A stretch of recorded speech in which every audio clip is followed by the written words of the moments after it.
Tonikawa Kawaii is a different show from all the anime that aired this season, with the romance providing a fresh breath of air to those who are tired of the fantasy genre every season. While some may argue that finding love is fantastical for quite a few, that point is irrelevant. Tonikawa is, in my honest opinion, perhaps the best rom-com I've watched since Kaguya-sama. Without any further ado, let's just jump into the review of this show. Now, why the hell is this anime so good? Surely it's got some massive twists, emotionally moving scenes, or at least amazing visuals, right? Nope. The entire show from start to finish is just a massive wholesome slice of life show, except for the occasional hint to a greater plot than what we've seen, which I'll explain later. So now first off, the show follows a steady pace, never feeling like it's getting stretched out or too long or being condensed too much. The art style is simplistic, with expressions reminiscent of early 2000s like anime like Shin-chan. Now if I had to complain about one thing, it'd have to be about the lack of detail. Like, take a look at this shot. What the hell is that? I know that sometimes simplistic stuff looks good, but this looks like I drew it, and nobody wants that, let's be honest. As for the story, what do I have to say? It's a simple story revolving around Purple Man and also MC Yuzuki Nasa, named so because his parents had high hopes for him. And to be honest, it looked as if he was going to become what they wanted him to become. But as we know, no good show can exist without at least one plot twist. My man literally got run over by a truck at the age of 14 when he saw a random woman on the street. Simp. It was at this point that I thought, damn. So this is how we get to the marriage story I've seen the memes of her. Isekai.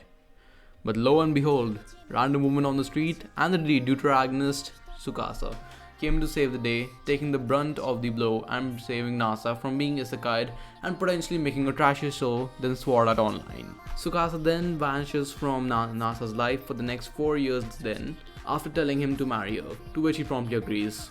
Once again, terrible idea in real life, don't do that. Nasa spent the next 4 years looking for her, thinking he got epic pranked. The story then follows their antics, which I won't spoil because this show is definitely worth watching. Now to address a personal theory of mine from the show. Obviously, spoiler warning, you have 3 seconds. We see at various stages in the show that Tsukasa isn't quite the average millennial / Gen Z female. One of the incidents occurs when Nasa takes her to meet his parents and she manages to read old script that isn't decodable by modern archaeologists. Sus. Another incident is her acting surprised at the changes done to the landscape in the countryside in Japan, which might allure to a deeper lore later in the story involving gods and 1,000-year-old character lollies, which isn't a new trope.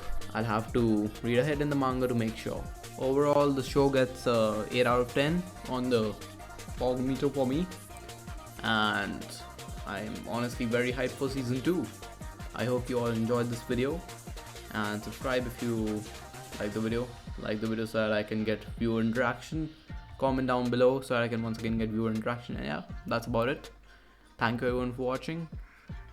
Stay safe. Goodbye.